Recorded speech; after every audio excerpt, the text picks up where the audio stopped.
Hello students, आज हम पढ़ने जा रहे हैं time domain analysis first order RC circuit के लिए, जिसमें हम चार्जिंग ऑफ कैपेसिटर के बारे में पढ़ने वाले हैं। So I hope you are ready with your pen and paper. So without wasting much time let us start this video. तो सबसे पहले तो जो हेडिंग है उसका मतलब समझ लेते हैं। हमारा हेडिंग क्या है? Time domain analysis. किसका? फर्स्ट ऑर्डर आरसी सर्किट का। तो फर्स्ट ऑर्डर सर्किट यानी क्या, वो समझ लेते हैं। तो ऐसा सर्किट जिसके अंदर सिर्फ और सिर्फ एक ही डिवाइस हो जो कि इलेक्ट्रिकल एनर्जी का स्टोर करता हो। जैसे कि यहाँ पे हमने एक 20 वोल्ट की बैटरी बना के रखी है, एक रेजिस्टर लगाया है, एक कैपेसिटर लगाया है। क्या ये रेजिस्टर इलेक्ट्रिकल एनर्जी को स्टोर करेगा? हम बोलेंगे नहीं, ये रेजिस्टर तो इलेक्ट्रिकल एनर्जी को, करंट को खा जाएगा, उसको बर्बाद कर देगा। क्या ये कैपेसिटर इलेक्ट्रिकल एनर्जी को स्टोर करेगा? हम बोलेंगे हाँ, कैपेसिटर क्या करेगा, जब उसको 20 वोल्ट की बैटरी से कनेक्ट करेंगे तो ये प्लेट पे कुछ प्लस क्यू चार्ज एक्यूमुलेट होना शुरू हो जाएंगे और यहाँ पे माइनस क्यू चार्ज बनना शुरू हो जाएंगे। यानी कैपेसिटर जो है वो चार्ज के फॉर्म में इलेक्ट्रिकल एनर्जी को स्टोर करेगा। यानी कि फर्स्ट ऑर्डर आरसी सर्किट यानी क्या, तो उसका डेफिनेशन लिखा है, such circuit in which only single energy store device is used is called as first order circuit. First order circuit यानी क्या? ऐसी सर्किट जिसमें सिर्फ और सिर्फ एक ही एनर्जी को स्टोर करता हुआ डिवाइस हो, जो कि हमारा कैपेसिटर है। अब आरसी सर्किट यानी क्या? ऐसा सर्किट जिसमें रेजिस्टर हो और कैपेसिटर हो, उसको आरसी सर्किट बोल देंगे। तो आरसी सर्किट यानी क्या? The circuit in which resistor and capacitors are used called as RC circuit. यानी फर्स्ट ऑर्डर आरसी सर्किट तो हमें समझ में आ चुका है। अब हम समझेंगे चार्जिंग ऑफ कैपेसिटर यानी क्या। तो चार्जिंग ऑफ कैपेसिटर का मतलब क्या होता है? जब कैपेसिटर को हम चार्ज करते हैं, यानी कि कैपेसिटर को जब 20 वोल्ट की बैटरी से कनेक्ट करते हैं, यहाँ पे प्लस यहाँ पे माइनस, तब क्या होगा? t बराबर 0 टाइम में अभी जस्ट स्विच हमने क्लोज किया ही है, जस्ट हमने बैटरी कनेक्ट की ही है, तो t बराबर 0 टाइम पे क्या ये कैपेसिटर चार्ज होना शुरू होगा? क्या इस पे प्लस क्यू और माइनस क्यू चार्ज बनने शुरू होंगे? हम बोलेंगे नहीं।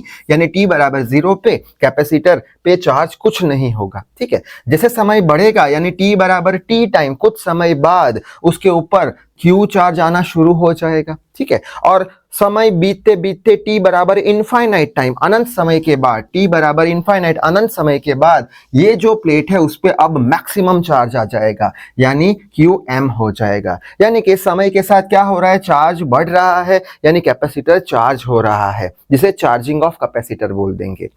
तो हमने इतना समझ लिया, फर्स्ट ऑर्डर आरसी सर्किट और कैपेसिटर का चार्जिंग। अब हम इंपॉर्टेंट चीज हम पढ़ेंगे, time domain analysis. Time domain analysis यानी क्या, कि समय के साथ जो कैपेसिटर पे चार्ज है वो बढ़ रहा है या घट रहा है, जो करंट पास हो रहा है कैपेसिटर के अंदर से वो बढ़ रहा है या घट रहा है समय के साथ, और जो ये कैपेसिटर के दो प्लेट के बीच का पोटेंशियल डिफरेंस है वो समय के साथ बढ़ रहा है या घट रहा है। ये सारी स्टडीज को हम क्या बोल देंगे? Time domain analysis. तो टाइम डोमेन एनालिसिस यानी क्या? विथ रिस्पेक्ट टू टाइम, समय के साथ स्टडी। किसकी स्टडी? चार्ज की, करंट की और पोटेंशियल की, जिसको हम टाइम डोमेन एनालिसिस बोल देंगे। एज फॉर एग्जाम्पल, समय के साथ यहाँ पे हम देख सकते हैं चार्ज कैसा हो रहा है, बढ़ रहा है। कितना बढ़ रहा है? टाइम डोमेन एनालिसिस की स्टडी है वो। ठीक है, यानी कि इसका इक्वेशन हम फाइंड करेंगे। यहाँ पे देख रहे हैं समय के साथ चार्ज बढ़ रहा है। अच्छा, अगर करंट की बात करें तो समय के साथ करंट जो है कैपेसिटर में से फ्लो होता हुआ वो कम होने वाला है। कितना कम होने वाला है उसका इक्वेशन हम टाइम डोमेन एनालिसिस में डिराइव कर देंगे। अब करंट कम कैसे होगा समय के साथ? तो यहाँ पे सिंपल सी चीज है कि यहाँ पे प्लस टर्मिनल है और यहाँ पे समय के साथ यहाँ पे मैक्सिमम चार्ज QM आ चुका है। अब करंट का जो फ्लो होगा वो अपोज होता होगा, धीरे धीरे कम होगा। क्यों? क्योंकि यहाँ पे भी प्लस है, यहाँ पे भी प्लस है। पहले यहाँ पे 0 चार्ज था तो फुल करंट जाता था, लेकिन जैसे जैसे यहाँ पे प्लस क्यू चार्ज बढ़ रहे हैं वैसे वैसे ये प्लस टर्मिनल में से अब करंट का फ्लो कम हो जाएगा। यानी कि करंट कैसा हो जाएगा? डिक्रीज हो जाएगा समय के साथ। अगर पोटेंशियल की बात करें तो पोटेंशियल जो है वो बढ़ेगा, ये प्लेट के अक्रॉस पोटेंशियल बढ़ेगा। क्यों बढ़ेगा? क्योंकि अगर बात करें t बराबर 0 समय की, तब पोटेंशियल कितना होगा कैपेसिटर के अक्रॉस? तो तब पोटेंशियल, हमने एक इक्वेशन पढ़ा था कैपेसिटेंस का, याद हो तो कैपेसिटेंस यानी क्या? कितना चार्ज स्टोर कर रहा है यूनिट पोटेंशियल। ठीक है। अगर पोटेंशियल की बात करें तो Q बाई सी आ जाएगा, ठीक है। तो t बराबर 0 समय पर पोटेंशियल कितना होगा, Q बाई सी, और t बराबर 0 पे पोटेंशियल कितना, चार्ज कितना है, 0 है, यानी t बराबर 0 पे पोटेंशियल 0। t बराबर t पे कितना होगा पोटेंशियल, तो t बराबर t पे पोटेंशियल होगा Q बाई सी। t बराबर t पे चार्ज कितना है Q, तो Q बाई सी, यानी पोटेंशियल कैसा हो रहा है, 0 से Q बाई सी बढ़ रहा है, यानी समय के साथ पोटेंशियल बढ़ रहा है। कितना बढ़ रहा है उसका इक्वेशन हम टाइम डोमेन एनालिसिस में देख लेंगे। सो आई होप पूरा कंसेप्ट यहाँ पे समझ में आ गया होगा। टाइम डोमेन एनालिसिस में हम क्या करेंगे, चार्ज कितना बढ़ रहा है कैपेसिटर की प्लेट पे उसका इक्वेशन डिराइव करेंगे, करंट कितना घट रहा है कैपेसिटर में से पास होता हुआ उसका इक्वेशन डिराइव करेंगे, और पोटेंशियल कितना बढ़ रहा है कैपेसिटर के प्लेट के अक्रॉस उसका इक्वेशन डिराइव करेंगे। तो हमारे टारगेट होंगे चार्ज कितना बढ़ रहा है उसका इक्वेशन, करंट कितना घट रहा है उसका इक्वेशन, और वोल्टेज यानी पोटेंशियल कितना बढ़ रहा है उसका इक्वेशन। तो आई होप आपने स्क्रीनशॉट ले लिया होगा। अब पहले तो चार्ज की बात कर लेते हैं, फिर करंट की, और फिर पोटेंशियल की बात करेंगे, ठीक है। तो सबसे पहले चार्ज की बात कर ले। चार्ज चार्ज Q का इक्वेशन अभी हमने देखा था, कौन सा, हमने बोला था कैपेसिटेंस यानी क्या, कितना चार्ज हो रहा है पर यूनिट पोटेंशियल। तो चार्ज क्या हो जाएगा, चार्ज हो जाएगा C बाय V, ठीक है। Charge Q is equals to charge की बात करनी है तो एक काम करते हैं हम, यहाँ पे ये जो हमारा सर्किट डायग्राम है यहाँ पे सीधा ओम्स लॉ लगा के सॉल्व कर देंगे तो थोड़ा शॉर्टकट पड़ जाएगा, नहीं तो वो प्रोसीजर थोड़ा लंबा हो जाएगा। यहाँ पे क्या कर देंगे, ओम्स लॉ लगा देंगे। ओम्स लॉ क्या बोलता है, delta V is equals to I R, ठीक है। यानी कि करंट का वैल्यू फाइंड कर लेंगे, करंट का वैल्यू मिल गया तो चार्ज का वैल्यू मिल जाएगा। I इज इक्वल्स टू क्या हो जाएगा यहाँ पे, delta V by R, delta V by R, delta V यानी कि आप बैटरी का पोटेंशियल माइनस इसका पोटेंशियल, क्योंकि बैटरी का पोटेंशियल ज्यादा होगा इसका पोटेंशियल कम होगा, तो सीधा ओम्स लॉ लगा देते हैं, कौन सा, I is equals to delta V by R, उससे सॉल्व कर देते हैं। तो ये चीज थोड़ी लंबी पड़ जाएगी तो इसको यहां से डिलीट कर देते हैं।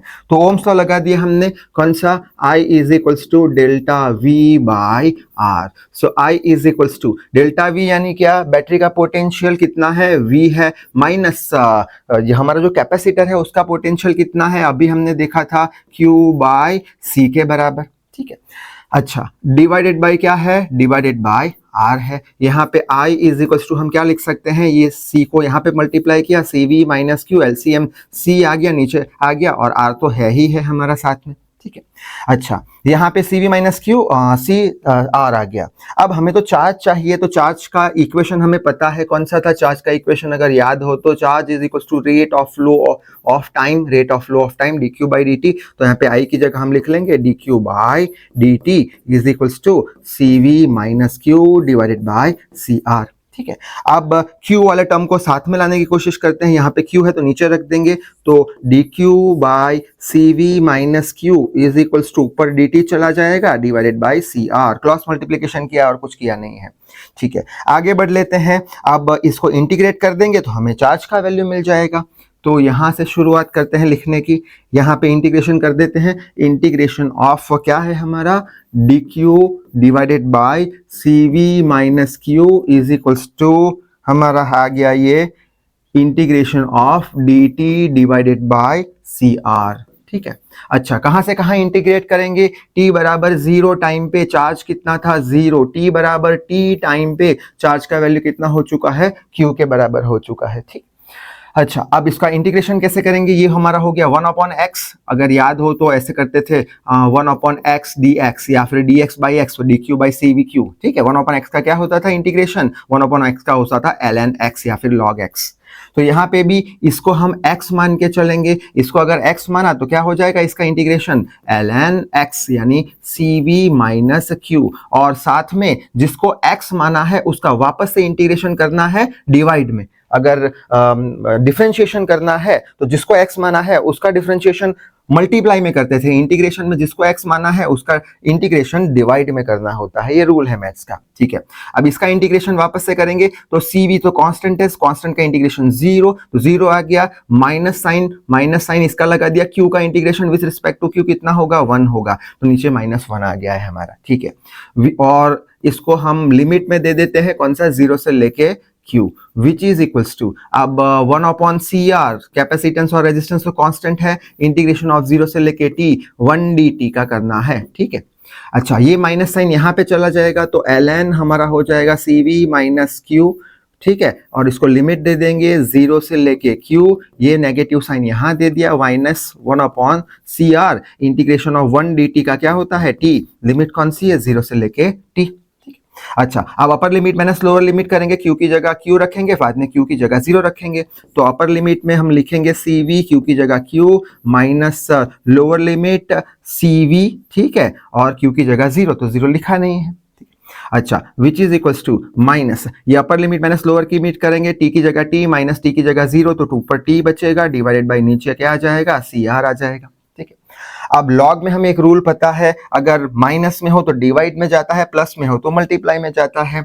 जैसे कि अगर है ln a plus ln b तो हम क्या करते हैं इसका ln a इंटू b, लेकिन अगर ln a minus ln b है तो हम क्या करेंगे ln a बाई b, तो ये माइनस में है तो बाई में जाएगा, सो ln ये हो जाएगा हमारा CV minus q divided by CV, ठीक है, which is equals to minus T by R C.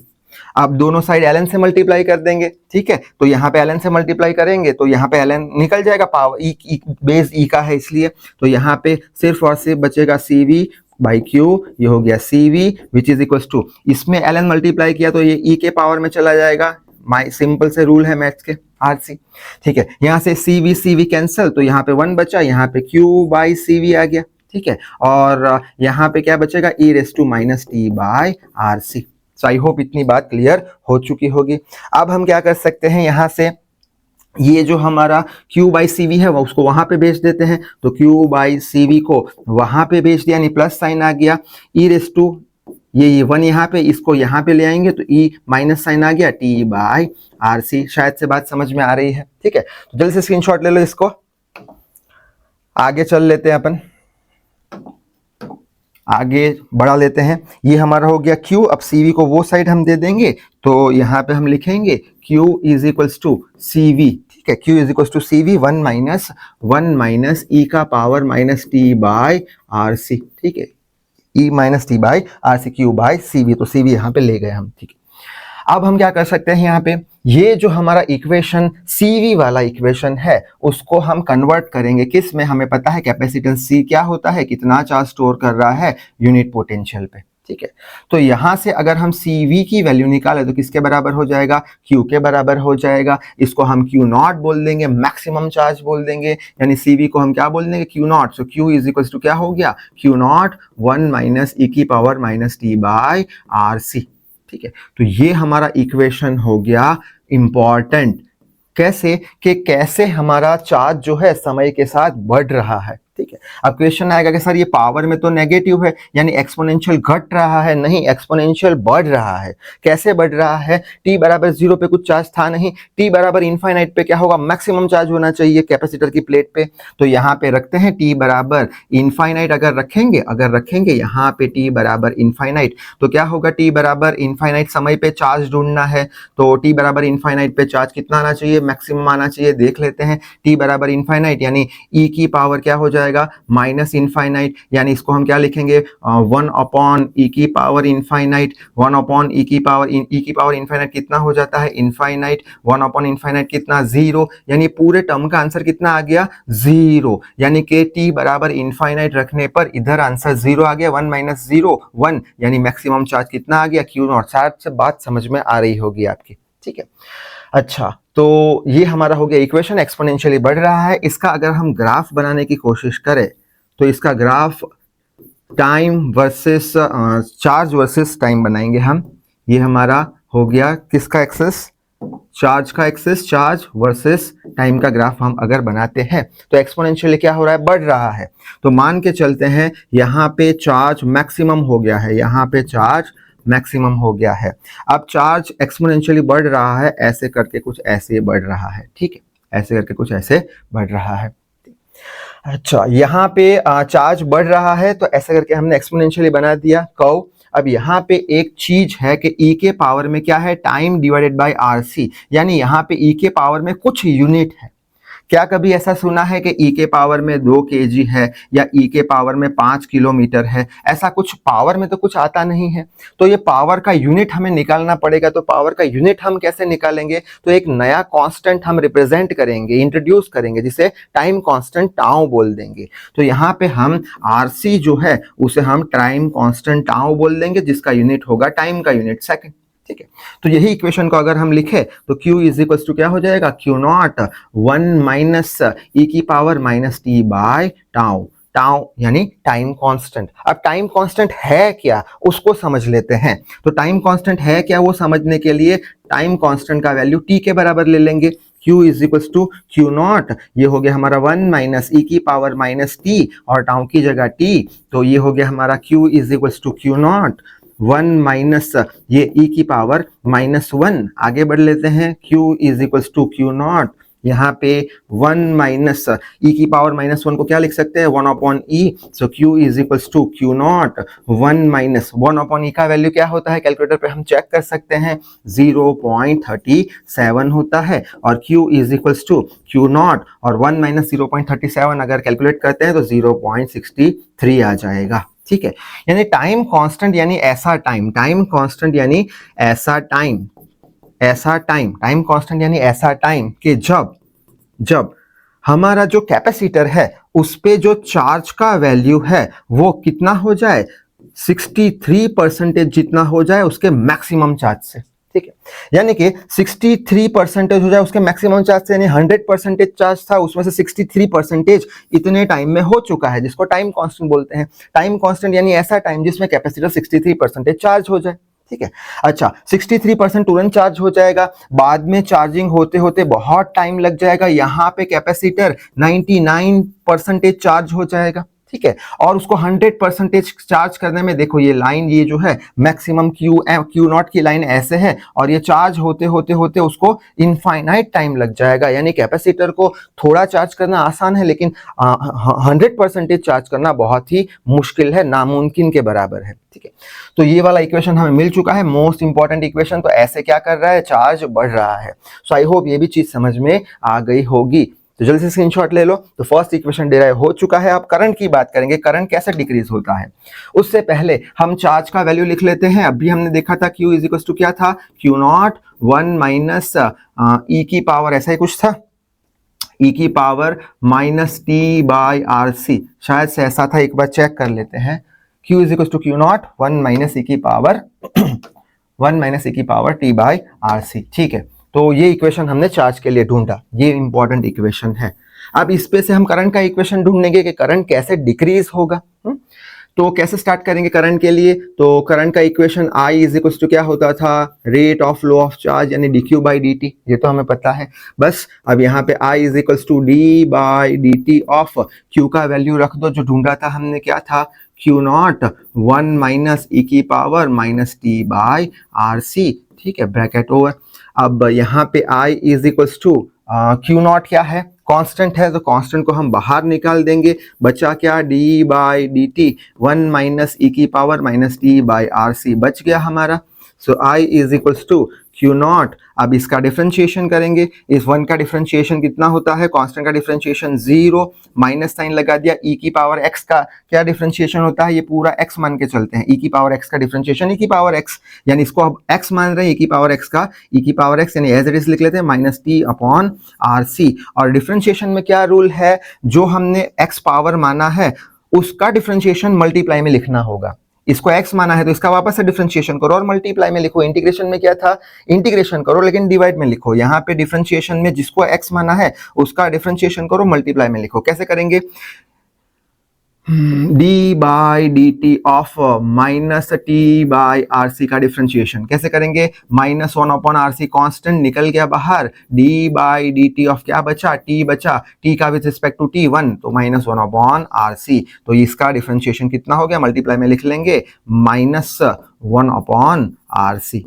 ठीक है, अच्छा आगे बढ़ लेते हैं। I is equals to Q naught, और यहाँ पे माइनस माइनस प्लस हो जाएगा, तो Q नॉट डायरेक्टली लिख लेंगे, मल्टीप्लाई में है Q नॉट e की power minus T by R C. ठीक है, so I is equals to, अब यहाँ पे ये जो हमारा Q नॉट है, Q नॉट हमने पढ़ा था क्या? कैपेसिटेंस यानी कितना चार्ज स्टोर कर रहा है, कितना चार्ज स्टोर कर रहा है, क्यू नॉट। ठीक है, Q not per unit potential.